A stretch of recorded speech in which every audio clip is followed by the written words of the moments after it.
Introduction to Neuroanatomy. Reference Snell's Neuroanatomy 8th edition.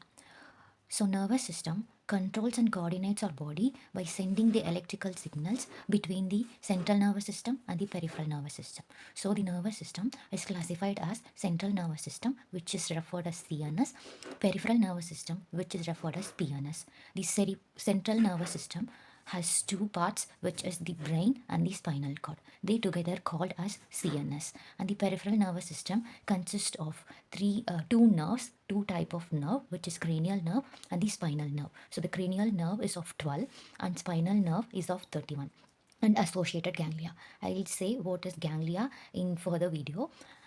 So basic structure and functional unit of nerves are the neurons. So this is the structure of the neuron. It has the dendrites which receive the signal, cell body which is the body of this cell, and this is the this fiber which extends from the cell body. It is called axon, otherwise known as nerve fiber, and this is the axon terminal which synapse with other neurons, muscles or effector organ.